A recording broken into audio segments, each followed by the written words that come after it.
Баршаңызға қайырлы күн достар. Бүгін сіздермен тай етінің рецептісімен бөлісетін боламын. Орысша айтқанда мясо по-тайски.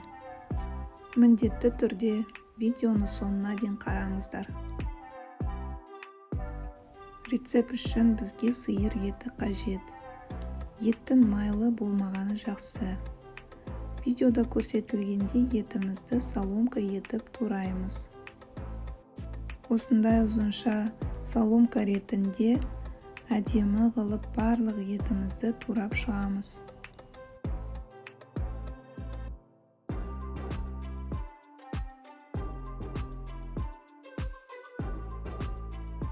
Еттің үстіне соя соусын саламыз және де кішкене сұйық май құямыз. Жақсылап араластырамыз да кемінде 20 минут, көбінде жарты күнге қойып қойсаңыздар болады. Тоңазытқышқа қойып қоямыз. Тоңазытқышта тұрған соң құрғақ табаға саламыз. Қызып тұрған табаға.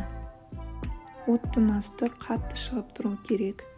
Ол ең басты нәрсе. Құрғақ таба және де қатты от. Жақсылап араластырамыз. Суы тартылғанша осылай қақпағын жаппай жақсылап пісіретін боламыз.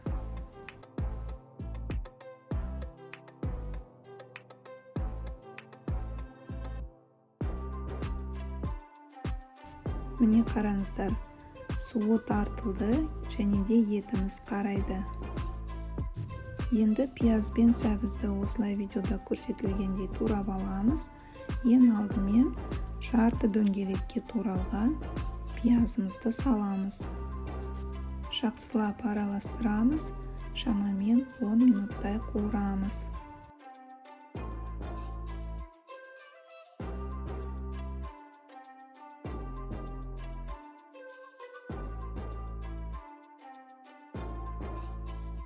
Пияз 10 минуттай қуырылды. Пиязды салғаннан кейін осындай кішкене шырыны, яғни соғы шығады. Енді ұсақтап осылай туралған сәбізді саламыз.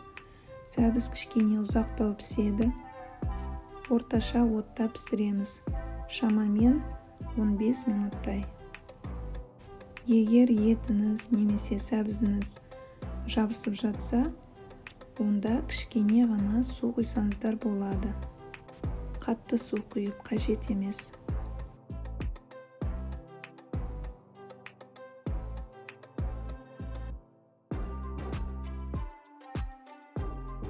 Содан соң жапырақтап туралған тәтті бұрышты саламыз. Жақсылап араластырамыз да, оны шамамен 5 минуттай, 7 минуттай пісіреміз.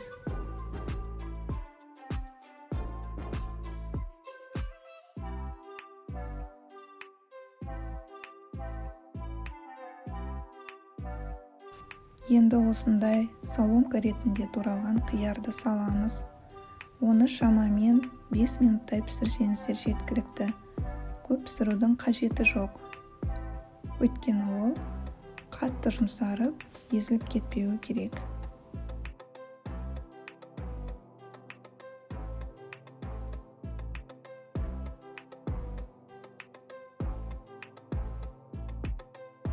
Біздің тай етіміз дайын.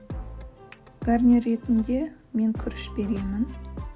Күрішті әдемі қылып пісірудің жолы менің каналымда бар. Видеоның астына ссылкасын тастаймын. Осы күріштің айналасына біздің тай етімізді салып берсеңіздер, әдемі болады. Осы рецепт сіздерге де ұнайды деген ойдамын. Міндетті түрде жасап көріңіздер.